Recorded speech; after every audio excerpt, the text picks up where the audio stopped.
157. My next guest I'm delighted to welcome into the studio is a local author. Penny Avis is from List. She's taken a 2-year sabbatical from her job and her life, really. We'll find out more. And she's written her debut novel. It's called Never Mind the Botox. Written from her own experience, the book is set in the world of corporate finance about the takeover of a cosmetic surgery business. Hello. Hello. Oh, it sounds so exciting. What I'm even more excited about is you've given me my own copy. I have. And it's really girly because it has a handbag on the front and it's kind of got sort of a textured feel to it. And also 3 different coloured handbags on the back. Why is that? Well, it's the first of a 4-book series that I have co-authored actually with a friend of mine called Joanna Berry about 4 professional women, a lawyer, a corporate financier, a cosmetic surgeon, doctor and a banker. All selling a cosmetic surgery business. And the basic premise of the story is that there is one book for each woman and you have a look at the same central story from each of their perspectives. Oh, what a fascinating way of doing it. Yeah. What gave you that idea then? Well, one of the things, the whole concept of the book started through a chance conversation I had with Joanna. We've been friends for many, many years, and over Sunday lunch, I think, I'd taken my career break from the city and was sort of debating what I was going to do with it, and I said, I think I might write a book. All those stories from the city about what it's like being a woman and all those gossip and inside stories and the intrigue. And Joanna said, I've always wanted to write a book about lawyers and a deal. And the idea came from there, really. One of the things we saw quite early on was that For Women works very well in a lot of other areas. Mistresses is for women, Desperate Housewives is for women, Sex and the City is for women. And the thing about that is you can create 4 very different characters and people can identify with a preference. They can say, I really like that character or I really like that character, and it gives us lots of room. So starting with the title of the book then, how did you come up with Never Mind the Botox? Well, that was over a lunch again. Seems I did a lot of lunching. That was at Pizza Express though, so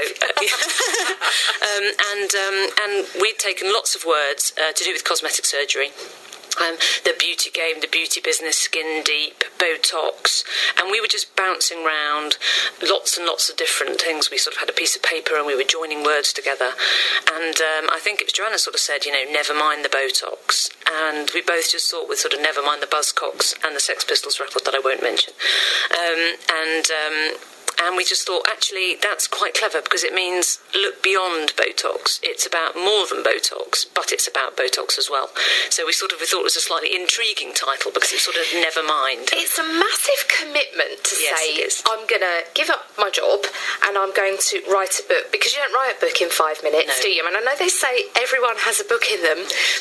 Maybe that's true. I'm not sure that everybody has the ability to write it, but maybe there is a story in everyone. So is it because you're intrigued by cosmetic surgery that you've chosen this as the thread, if you like? Well, the first point was we wanted to tell stories about women. We wanted to tell stories about real women, young women, in professional jobs, and we saw that the market that we're aiming at, which is the fun holiday reads market, really didn't cover that sort of woman, so we wanted to tell, if you like, our world from our perspective, and then we wanted to make the business interesting. We really wanted to make the jeopardy and the business really interesting. We just thought how fascinating to look at a cosmetic surgery business and look at every aspect of it and how it makes money and which procedures are most successful and which people are buying the most of, and all of that sort of thing counts when those businesses are being sold. So you can make any meeting interesting because of the topic. So I have to ask you, would you I have to ask you that question, don't I? I mean, you're beautiful, but nobody else can see that apart from me. You're very kind. Have you, would you? I haven't actually, but we have researched a lot, as you might imagine, and one of the things that we've found is that the latest piece of research, I think it was from one of the Plastic Surgeon Associations, said that about 3% of women have had or admit to having had cosmetic surgery. By that I mean a proper procedure rather than just sort of Botox, an actual invasive procedure. But questioned, about 45% say that they would. Think about it. And if we have any sort of conversion from that level at 3% up to sort of 40%, there's going to be a cosmetic surgery explosion. More people would have had cosmetic surgery than own Sky if that many people ended up having cosmetic surgery. Wow. So, and now that's the industry's challenge as to whether that will actually happen or not. And a lot of people who consider it, will never actually follow through. But as the barriers come down and it becomes much more acceptable and much more known, and people understand the risks and that sort of thing, and more affordable, I think the only way is up for the trend. What's your view, Penny, in terms of a concept? I mean, do you agree with cosmetic surgery? Do you think we're all, especially as women, but I don't exclude the men, because I have a 16-year-old boy, young man, who is absolutely obsessed all of a sudden with his body image and building muscle and having a six-pack and all that peer pressure and FHM magazine and other magazines and all this stuff on TV. So I don't think it's exclusively women, but I think it's probably a higher percentage of women that we look at Hollywood and we look at famous women on the television and in magazines, and it kind of makes you feel a bit inferior. One of the things we found when we were writing the book is that, we wanted to write from a real woman's perspective. And I think the thing we found when we were doing that is that there are so many stories of both examples, good and bad. There are some really great stories of people who've had cosmetic surgery. It's massively boosted their confidence. It's really sorted them out with problems that they've had. They've gone on to have a much better life. And, there are great positives. There are also, the world is littered with disaster stories of people it's gone wrong for, or they've done it too much, or it hasn't been the magic bullet. I think there's a massive pressure as well, isn't it? I think when well known, I'm well over 40, and I think you do get to, I think probably 40 maybe is that, it's almost like a switch, I don't know, but I think you do get to a certain age where perhaps you would never have considered those things previously, and all of a sudden you do notice changes, and it is quite hard to accept. Yeah, and I think the thing for our books is that what the readers get is they get a bit of a journey into the inside of the business, but not so much as you would see on the front pages of magazines where you just see it's all about procedures. It's about these women who are selling this business and who are working in their jobs. They go on a bit of a journey as well, because they don't know that much about it, and they're going to find out, how it works and how it makes money. And the books are really light and fun, and quite a challenge. Each of the women in it, the first book out is The Lawyer, and so Alex, which is the one that's out in June on the 10th, is the lawyer, and her journey is very much about what this deal means to her and what it means to her life and her partnership prospects and that sort of thing.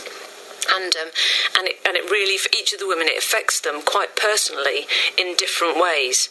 And this sort of concept of you always take your work home really comes to life in these books. But for very different reasons. For each of them, it's not just, should I have cosmetic surgery or not? Actually, some aspect of the project affects them, whether it's their relationship or some sort of intrigue or ethical twist. But the deal really starts to affect them personally, and that's what their sort of journey is. I can't wait, because it's going to be a real life read, and I can't wait to get my teeth into this one. In terms of publishing, though, yes, that doesn't just happen, does it? It's really hard to get published. If we've got listeners who are sitting, listening to you now, thinking, do you know what a brave woman, I can do that, I can do. How on earth do you start? Well, one of the things you've got to look at, I think, is what is your goal? When I stopped, we wanted to write this book for the enjoyment of it, and because we felt we had a really great story idea that we wanted to get out there.